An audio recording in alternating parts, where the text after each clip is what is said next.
sheriff is now saying that he will ignore any of the White House's new gun control recommendations that his department finds unconstitutional. But this sheriff is not alone. At least 10 states now say that they're considering taking some sort of legislative action against the federal government.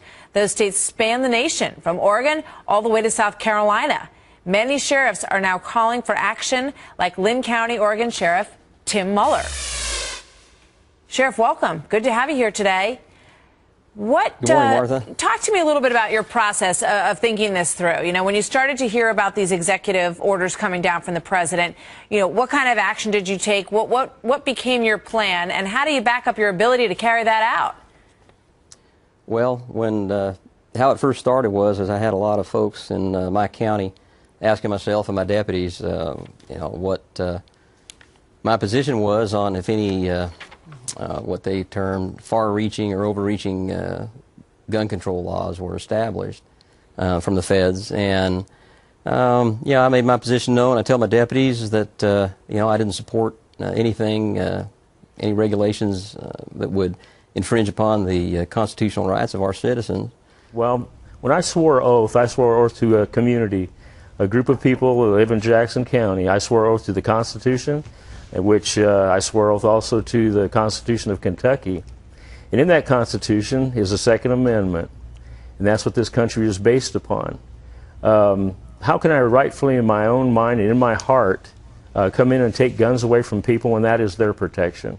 In an area our small, we're in a rural county, we're in a rural area. Sometimes it takes 30, 40 minutes to respond to the remote part of our county to protect our people. They can call on a cell phone, and I can say I'm en route. I can be talking to them. A guy kicks their front door. I would rather them be armed and be able to take care of themselves and to, in my mind or my heart, take the guns away from them. So I will not enforce an unconstitutional law against any citizen in Smith County. It just won't happen. I personally believe that the provision in the Second Amendment is the final fail-safe, if you will. An armed society, if you read the Federalist Papers and study the Constitution, you'll see exactly why that is so important. And I believe that there is a goal to ultimately take as many firearms as possible. The differences between the firearms, more often than not, are cosmetic as to what is an assault weapon, that sort of thing. Well, I think the senator's bill also includes guns that will remain legal, not just guns that will become illegal to own. Well, it's just like if you take out part, it's kind of like the Bible. Either you believe it or you don't believe it. The Constitution, either you believe it or you don't. You either live by it or you don't. I think people have tried to compromise it, tried to tweak it, mold it to whatever best suits them financially or for whatever other reason.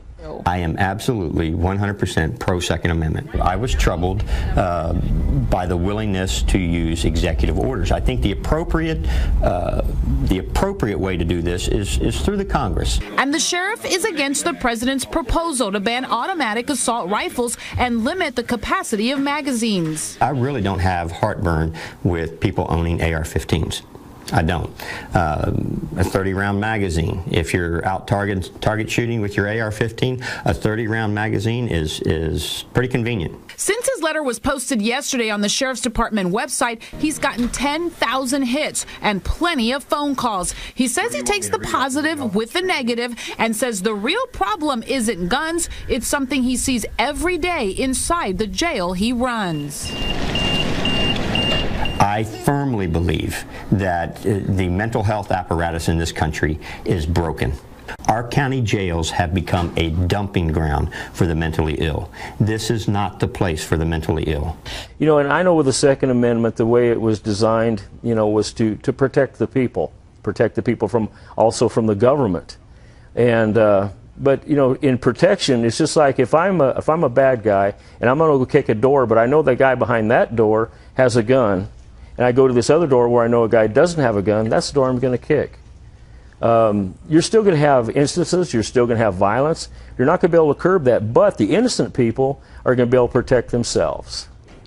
Yeah, the Lynn County Sheriff's Office, myself and my deputies, we have the position that we're not going to enforce that law. It's a federal law.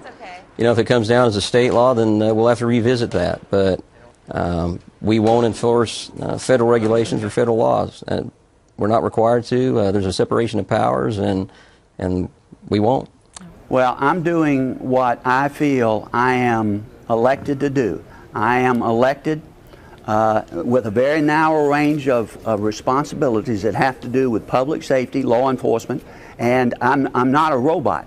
I'm supposed to think about what it is I do. And I'd point out to you, you've been talking about the NFL making statements. I remember then Senator Clinton screaming that she was tired of people saying that it was unpatriotic to criticize the president. All I've done is stood up and expressed my view of this very crucial part of the Second Amendment that I see in an instance of taking advantage of people's grief to pass things that in the final analysis are not in the best interest of the country, and the Second Amendment that is such an important part of protecting this republic. Everybody in law enforcement and the judiciary takes the same oath. I took the oath. It's to uphold the Constitution of the United States. Implicit in that oath is a judgment that each individual makes. Is this order that my superiors have given me? Is this request that my colleagues have asked of me? Is this application that lawyers have made before me consistent with the Constitution? Normally, there is tremendous cooperation between state and local law enforcement on one hand and the feds on the other. And that's for a variety of reasons. They help each other. Sometimes the state has to call in the feds, and the feds have something the states don't, a big fat checkbook. So the feds fund a lot of local law enforcement. Is it a crime for him to refuse to cooperate with the feds? Absolutely not. Does he have the discretion, the lawful ability to refuse to cooperate with the feds?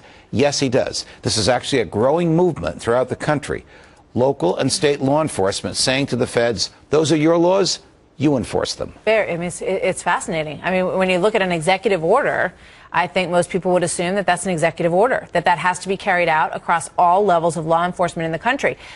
So the President of the United States cannot tell a local sheriff, a local police officer, a state attorney general what to do. I commend, I applaud local law enforcement when they say to the feds, don't come here. This is our problem, and we'll deal with it. The Constitution means what it says right here. Fascinating constitutional debate, and I know that you're somewhat interested in Yes. those. Judge, thank you so much. I'm hung up on this Constitution thing. We love that about